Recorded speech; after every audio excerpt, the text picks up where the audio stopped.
Janasena party నుండి పోటీ time ఇస్తాను మీరు నాకు క్లారిటీ ఇచ్చారు, టైం ఇస్తాను.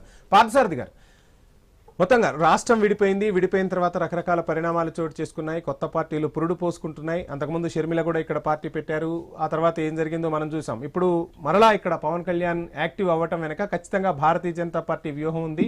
మోదీ మొన్న తెలంగాణ వచ్చి వెళ్ళిన తర్వాతే ఇవంతా యాక్టివ్ అవుతుంది. తెలంగాణపై భారతీయ జనతా పార్టీ పవన్ ను అస్త్రంగా వాడబోతుందన్న టాక్ వినిపిస్తుంది. ఏం ఆన్సర్ చేస్తారు? నమస్కారం అండి, అందరికీ నమస్కారం. భారతీయ జనతా పార్టీలో కూటమిలో ఉన్నటువంటి వాళ్లకు కానీ ఇంకెవరికైనా కానీ వారి స్వచ్ఛందమైన అజెండా వాళ్ళకు ఉంటుంది. అయితే కూటమి తరఫున కామన్ అజెండా విషయంలో వాళ్ళలో తేడా రాకూడదు అనేటువంటి విషయంలో మాత్రమే మేము ఉంటాం. కానీ వాళ్ళు స్వచ్ఛందంగా పెరగాలనుకునే దానికి మేమెవరో అభ్యంతరం చెప్పడానికి. బీజేపీ కూడా అంతే కదా. బీజేపీకి తెలుగుదేశం, కాంగ్రెస్, జనసేన కూటమిగా ఉంది.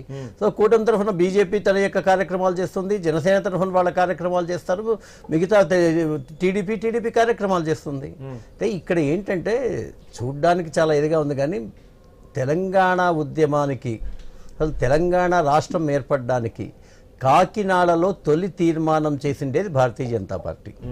భారతీయ జనతా పార్టీ చిన్న రాష్ట్రాలకి ఎప్పుడూ కూడా అనుకూలంగానే ఉంది. గతంలో కూడా మేము 3 రాష్ట్రాలు, ఛత్తీస్గఢ్, ఇవన్నీ కూడా మేము చేశాం. కానీ ఎప్పుడు కూడా మోడీ తెలంగాణపై సవతి ప్రేమ చూపిస్తారని ఇప్పుడున్న అధికారంలో ఉన్న కాంగ్రెస్ గానీ గతంలో ఉన్న బీఆర్ఎస్ గానీ చెప్తున్నాయిగా. నిధుల విషయంలో గానీ తెలంగాణపై ఏదైనా అంశం వచ్చినప్పుడు చిన్న చూపు చూసిన మాటలు కూడా మనం విన్నాంగా. ఒక్కసారి వాళ్ళు అంతకుముందు 2014 ముందు తెలంగాణ రాష్ట్రానికి కానీ ఉమ్మడి రాష్ట్రంలో తెలంగాణ యొక్క పోర్షన్కి కానీ వచ్చిండేటువంటి నిధులు కానీ ఇప్పుడు వచ్చిండేటువంటి నిధులు కానీ వాళ్ళనే ఒక శ్వేతపత్రం ఇమ్మనండి. ఎందుకంటే మేము ఏం చెప్పినా కూడా వాళ్ళు ఖండిస్తారు కదా.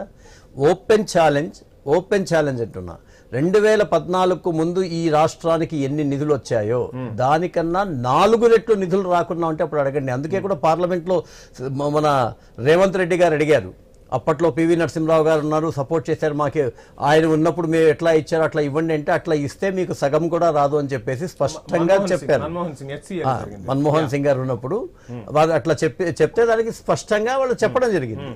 వాస్తవంగా నేషన్ మొత్తం డెవలప్ అవుతుంది. భారతీయ జనతా పార్టీ ఏ రాష్ట్రానికైనా, ఒక్క తెలంగాణ కాదండి, పశ్చిమ బెంగాల్ రాష్ట్రానికైనా, లేకపోతే కేరళ రాష్ట్రానికైనా, ఆంధ్రప్రదేశ్కైనా, గుజరాత్కైనా అన్నీ కూడా ప్రపోర్షనేట్గా ఏవి చట్టాలు ఉన్నాయో ఆ చట్టాల ప్రకారం ఇస్తుంది. సింపుల్గా చెప్పాలంటే గతంలో 32% రాష్ట్రాలకు నిధులు ఉండేది, ఈరోజు 49% నిధులు వస్తున్నాయి. 17% అంటే మొత్తం పెంచేసాం కదా. ప్లస్ అప్పట్లో 14 లక్షల కోట్లు ఉంది, ఈరోజు 54 లక్షల కోట్లు అయింది దేశం యొక్క బడ్జెట్.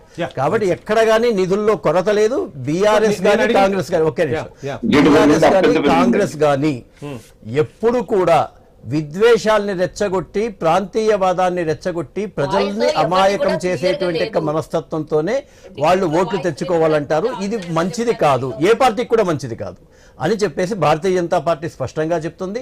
జాతీయవాదంతో దేశమంతా బాగుంటేనే రాష్ట్రమైనా బాగుంటుంది, జిల్లా అయినా బాగుంటుంది అని చెప్పేసి స్పష్టంగా మేము చెప్పదలుచుకున్నాం.